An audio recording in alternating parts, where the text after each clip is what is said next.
వైకుంఠ ఏకాదశికి సంబంధించి ఇప్పటికే ఆన్లైన్లో టోకెన్లు జారీ పూర్తయింది. ఈ నేపథ్యంలో క్యూ కాంప్లెక్స్ ద్వారా దర్శనాలు ఉండదు. అయితే దీనిపై సోషల్ మీడియాలో రకరకాల ప్రచారాలు జరుగుతున్నాయి.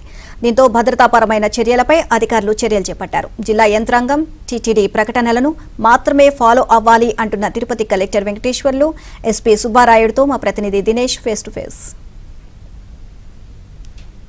వైకుంఠ ఏకాదశి గత ఏడాది అనేక అనుభవాల నేపథ్యంలో ఈసారి వైకుంఠ ఏకాదశికి ఎలాంటి ఇబ్బంది అటు భక్తులకు కావచ్చు ఎవరికి ఎలాంటిది కలగకుండా స్వయంగా మంత్రులు వచ్చి సమావేశం పెట్టడం కాదు, అధికారులు కూడా పూర్తి స్థాయిలో చర్యలు తీసుకుంటున్నారు. మనతో మాట్లాడడానికి కలెక్టర్ గారు, ఎస్పీ గారు కూడా ఉన్నారు. సార్, ఈసారి ఎలాంటి జాగ్రత్తలు తీసుకోబోతున్నారు, భక్తులకు మీరు ఏం చెప్పదలుచుకుంటున్నారు?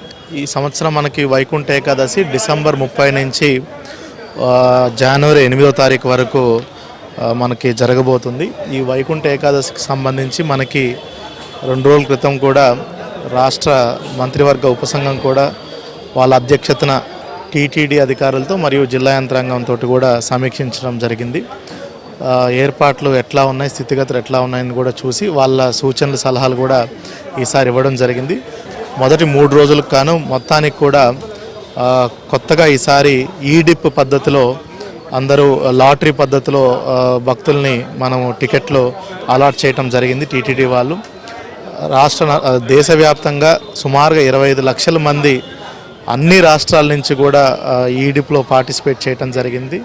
పూర్తిగా ట్రాన్స్పరెంట్ పద్ధతిలో టీటీడీ అధికారులు కూడా ఈ ఈడిప్ పద్ధతిలో సెలెక్ట్ చేయడం జరిగింది. మొదటి 3 రోజులకు గాను మిగతా రోజులన్నిటికీ కూడా మనకి మొత్తానికి 90% పైచిలుకు సమయాన్ని కూడా సాధారణ భక్తులకి అందుబాటులో ఉండే విధంగా కూడా టీటీడీ వాళ్ళు చర్యలు తీసుకోవడం జరిగింది. విఐపీలు, వివిఐపీలకు, డోనార్లకి అత్యంత తక్కువ సమయం కేటాయించి 10% కంటే తక్కువ సమయం కేటాయించి సాధారణ భక్తులకి పెద్దపీట వేయడం అనేది జరిగింది. ఎటువంటి ఇబ్బందులు కలగకుండా ప్రజలందరికీ కూడా ఒక మంచి ఆహ్లాదకరమైనటువంటి వైకుంఠ ద్వార దర్శనం అనేది ఏర్పాటు చేయటం అనేది కూడా జిల్లా యంత్రాంగం టీటీడీ వాళ్ళు కూడా పూర్తిగా ఏర్పాట్లు చేస్తున్నారు.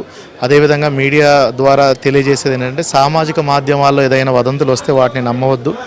జిల్లా యంత్రాంగం టీటీడీ వాళ్ళు ఇచ్చే అఫీషియల్ అప్డేట్స్నే ఫాలో అవ్వాల్సిందిగా కోరుతున్నాం. మా దృష్టికి కూడా 1-2 చోట్ల నకిలీ టోకెన్లు జారీ చేస్తున్నారు అనేది కూడా సమాచారం మా దగ్గర ఉంది. వాళ్ళ మీద కూడా కఠినంగా కూడా చర్యలు తీసుకోవడం జరుగుతుంది. పూర్తిగా ఈ 10 రోజుల పాటు ఒక మంచి వాతావరణంలో వైకుంఠ ద్వార దర్శనం ప్రజలందరికీ కూడా కల్పించాలనే ధ్యేయంతో రాష్ట్ర ప్రభుత్వం కూడా టీటీడీకి, జిల్లా యంత్రాంగానికి ఆదేశాలు ఇచ్చింది. దానికి అనుగుణంగానే పూర్తి ఏర్పాట్లు కూడా మేము చేసుకున్నాం.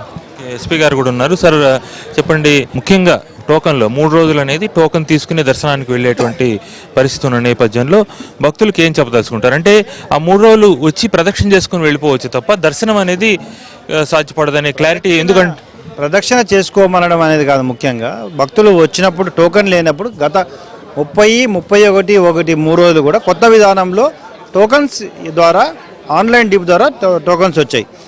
ఎవరైతే టోకన్స్ ఉన్నారో వారికి దర్శనము ఈజీగా అవుతుంది కాబట్టి వారు మాత్రమే దర్శనానికి వస్తే బాగుంటుంది. మిగతా వారు దర్శనం రావాలి. కాంప్లెక్స్ ఉండదు అనేటువంటి క్లారిటీ ఎక్కడ ఇవ్వడం లేదు సార్. దానివల్ల క్యూ కాంప్లెక్స్ ఉంటుందేమో అనేటువంటి అపోహలతో దాన్ని కూడా వదంతులు వ్యాపింపజేసి వచ్చే అవకాశం ఉంది. కాబట్టి క్యూ కాంప్లెక్స్ అనేది ఉండదనే క్లియర్ కట్ ఇన్ఫర్మేషన్ చెప్పాల్సిన అవసరం కదండి. ఇప్పుడు ఇక్కడ 30, 31, 3 రోజులు కూడా ఆన్లైన్ డిప్ సిస్టమ్ ద్వారా 60,000 మంది ఎంతమంది అయితే భక్తులకు దర్శనం చేయించగలుగుతారో టీటీడీ వాళ్ళందరికీ టోకన్లు ఇవ్వడం జరిగింది. అంటే వారికి టోకన్లు ఉన్న వారికి దర్శనం ఆ రోజు ఉంటుంది.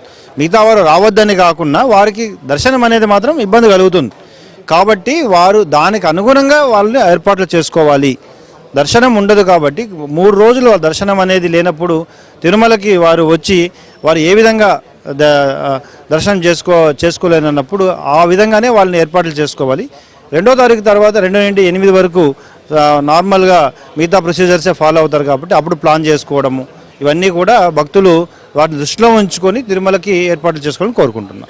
అది చాలా స్పష్టమైన విషయం ఏంటంటే 30, 31 ఈ 3 రోజులు తిరుమలలో క్యూ కాంప్లెక్స్ ద్వారా దర్శనం ఖచ్చితంగా లేదు.